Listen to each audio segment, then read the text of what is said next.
Miña nai chamábase Vicenta e naceu aquí na aldea da Pedreira.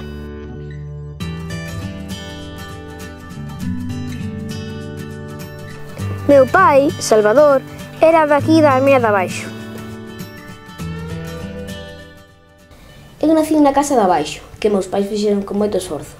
Esta casa está mesmo á beira do Camiño Real.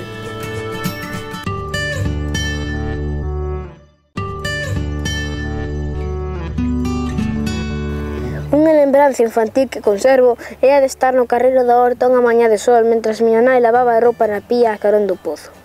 Eu era pequerechiño e por iso me tiña preto dela. Lembro con moita viveza a sensación de alegría que me producía andar polo carreiro debaixo das mazairas. A nosa casa estaba algo illada e non tiña ocasión de convivir con outros nenos a non ser os da casa. E como os meus irmáns me levaban varios anos, pasaba horas xogando eu só, facendo casiñas con pedras ou amasando terra e facendo formas caprichosas. Pero en realidade xogaba bastante coa imaginación. Tiña facilidade para fantasear. A miña primeira escola estaba na casa do Moiñeiro na parroquia de San Pedro. De que aos 6 anos a miña lingua fora galega, así que o choque máis importante que me produciu a escola foi o cambio de lingua.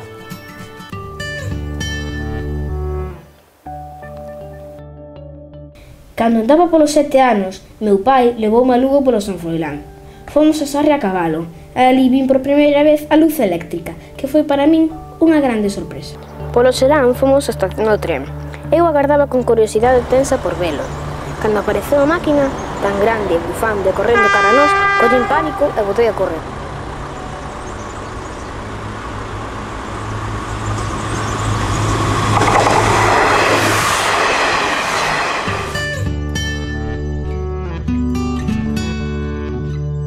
Subimos ao vagón e eu ia un pouco intranquilo por os cachapelear das rodas e porque tiña a sensación, unha amiga mareante, de que as árboles, as pontes e as casas corrían velozmente en dirección contraria a nosa.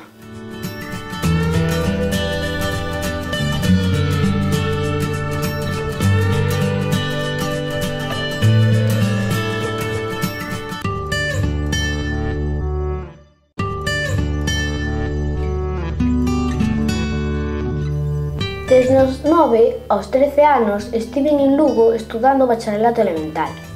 Naqueles 4 anos descubrín o prazer da lectura. En 1928 volvín para a Armea e dediqueime aos traballos de campo como os demais nenos campesiños do meu tempo. Araba, tornaba auga para carregar os prados, levaba as vacas a pacer.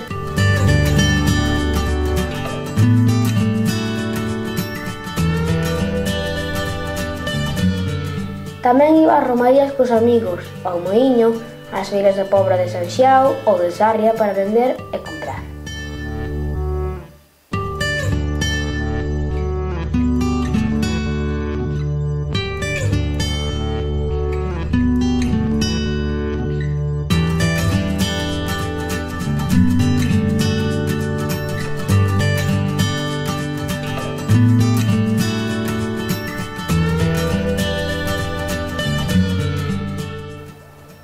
Por ese mesmo tempo empecé a interesarme pola lectura de prensa e como consecuencia desa afección, os domingos ao sair de misa, eu contaba aos paisanos o que ocorrera durante a semana.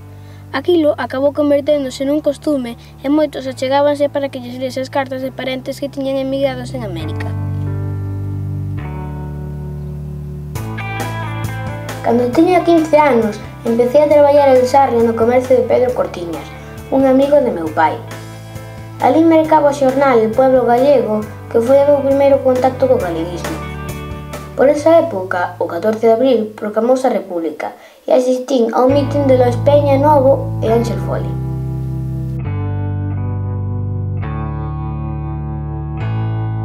No mes de xuño de 1931 celebráronse eleccións ás Cortes Constituíntes e saíron elexidos os primeiros deputados galeguistas, entre eles Otero Pedrallo e Castelao.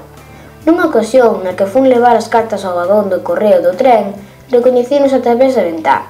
Non se me podía pasar pola cabeza que pronto ia ter o privilexio de ser amigo dos dous. Despois daquela tempada en Sarria, Na casa decidiron que continuase os estudos facendo os 3 cursos de bacharelato superior en Lugo. Alí fundei, con outros rapaces, as Mocidades Galeguistas. Con 16 anos escribín o meu primeiro artigo de contido político na revista Yunque, que estaba aquí na Rúa Mañá. Por iniciativa das Mocidades, acordouse invitar a Ramón Otero Pedrallo a dar unha charla no noso instituto. Fomos buscar a estación e acompañei ata o Hotel Méndez Núñez, onde me convidou a unha cervexa na terraza. Eu estaba cohibido debido á miña gran timidez, pero aproveitei para facerlle un verdadeiro interrogatorio sobre as cuestións que me preocupaban. Logo, souben que fora dicindo que en Lugo había un rapaz que era un verdadeiro Erasmo.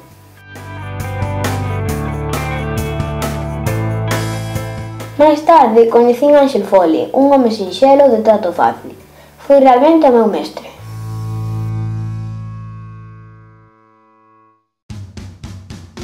No ano 1933 convocaron un congreso do Partido Galeguista en Santiago e eu asistí representando os galeguistas de Lugo.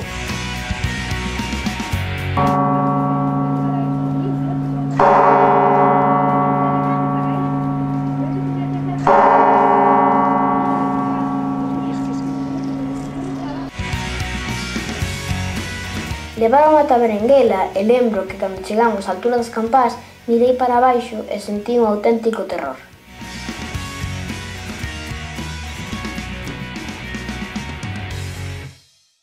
Logo fomos ata a Colexiata do Sar e por último achegámonos ata os locais do editorial Nós, na Rúa do Vilar, onde coñecín Ánxel Casal, Camilo Díaz Baliño e Luis Seoane.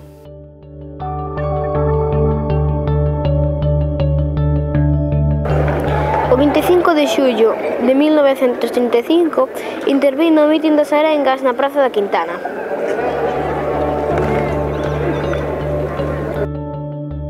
En 1986 participei na campaña de plebiscito do Estatuto.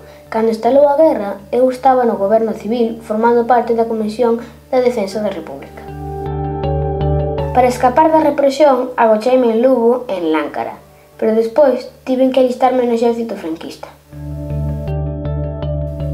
A Guerra Civil foi para mí unha experiencia terrible. Ao rematar, comecei a traballar pola supervivencia do galeguismo. Tamén fixen outras cousas.